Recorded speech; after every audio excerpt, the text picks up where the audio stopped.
And welcome back, ladies and gentlemen. Happy Friday. Let's get this going. Tight ends, top tight end and defensive plays for week 12. FanDuel main slate. Now, before we get into that, some news has already dropped. We're still waiting for some wide receiver confirmation news, but like I said, some of it is already set and done. We do have Jackson Dart still in protocol, so Jameis Winston. It seemed like he was trending to come back, but Jameis Winston will get another start against Detroit. Amazingly, Joe Burrow.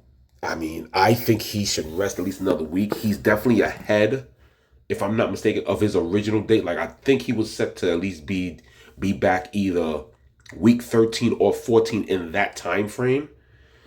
But I mean, oops, that was not supposed to happen. Let's get back my contest full roster. Where's my contest that I like? There we go. Back to the kickoff. Enter new lineup. Okay. So yeah, a few bits of news here and there, but let's get right back and start with the tight ends. As usual, because of the matchup, I was about to say Terry McBride. Oh man, one of the Awesemo people. Wrong person. Shout out to Digital B21 is his Twitter handle. Trey McBride, basically the second best matchup. He's my second favorite tight end on this slate, despite the price. Pricing him up.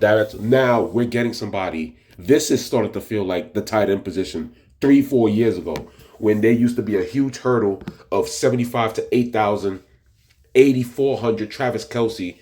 It might go down 5 to 600 to Mark Andrews and then drop like damn near 1,000. Well, you save a whole 1,000 if you get Brock Bowers against Cleveland, but I don't think I'll be going there.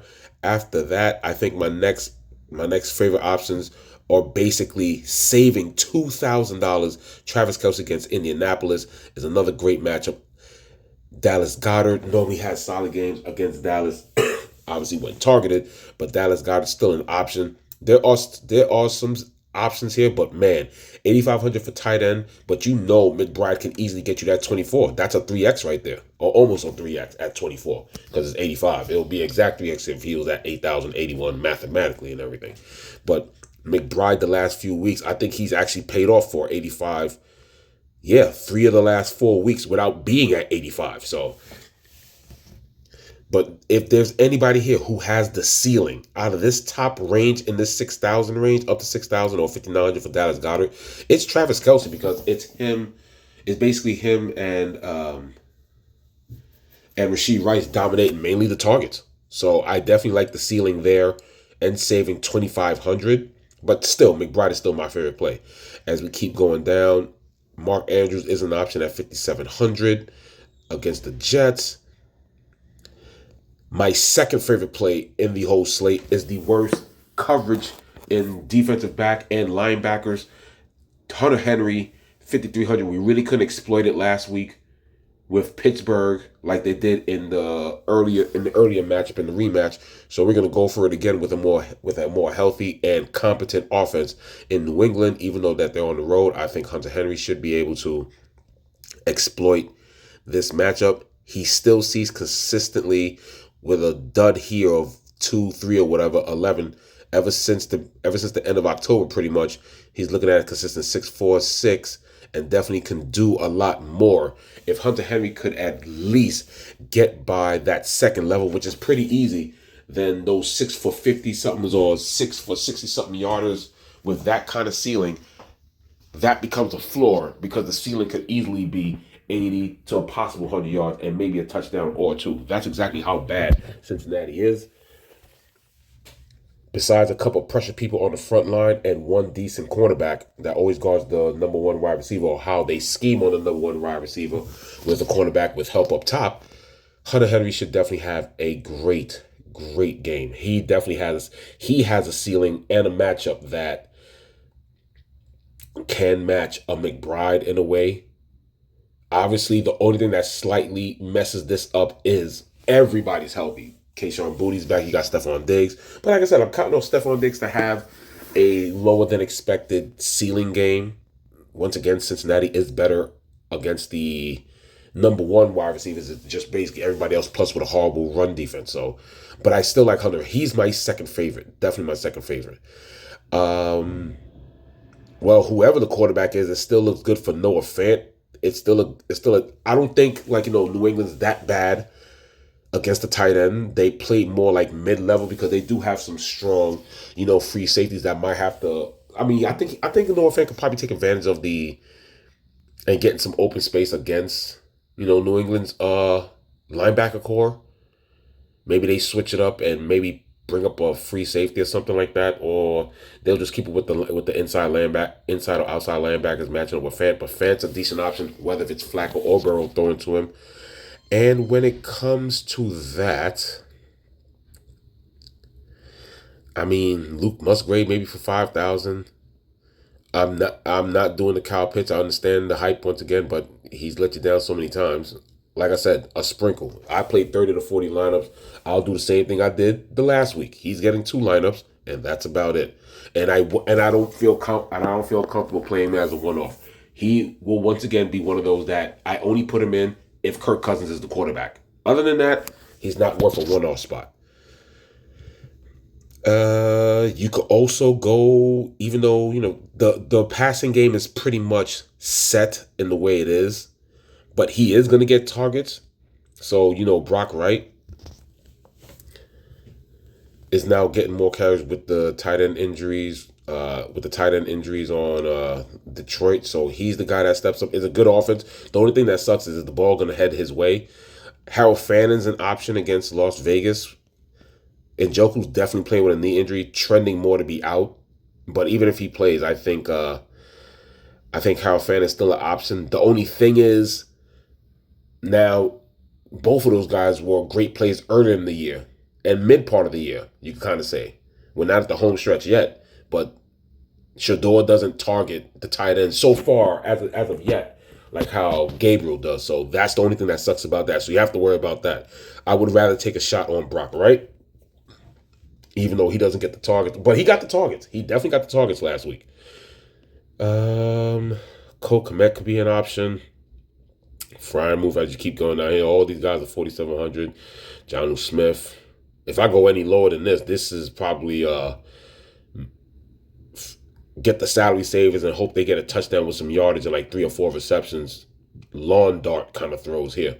But yes, the play, to me, this week, I mean, I know there's people that's going to go to Kyle Pitts. I understand that. But if you're going to at least be on the Hunter Henry, Mark Andrews, Goddard, Noah Fant pay down, then yeah, it's a great week to pay up for tight end. Not all of them. I mean, it's a great roster of tight ends for this year, but for this year, I definitely like McBride. Like I said, the KC defense is something that I like, so I'm going to be a little bit low on Warren. I always say you got to watch out for that KC defense. It's McBride, Ferguson, Kelsey, and Goddard. Even though, like I said, it's a steep drop-off. Like, McBride is the best pay-up option, and then when you start getting to, like, the regular tight end prices in the 6,000s, which is normally would be a pricey week 1, week 2 kind of thing, yeah, it'll be Kelsey, then Ferguson. And then, yeah, it just drops down so fast. It doesn't even seem like there's a mid-range. After 85, it just drops a full 1,000 and change, and then it drops almost $2,000 to Tyler Warren. So, but yeah, interesting pricing there at the tight end level. Let's now go to the defenses, and let's end this week preview. So, worthy of the price, even though they're on the road, it's still Tennessee who can't generate a damn thing. Seattle, 5,000. You know what's funny? Out of all weeks, the way Seattle has played, I think if Seattle was at home, they would probably give them a 51 to 5,200 mark. Because the Seattle defense has been lights out, and Tennessee can't do a damn thing. If there was any week to overprice a defense, it will probably be this week. I think they would have been 51 or 5,200 if Seattle was at home instead of on the road, but I don't think it really matters. Green Bay at home is an option because if McCarthy has a bad game, he will throw at least a couple interceptions. Very mobile. You'll still get the sacks, probably not as many sack high upside, but you'll get the interception and possibly an interception return. New England against Cincinnati.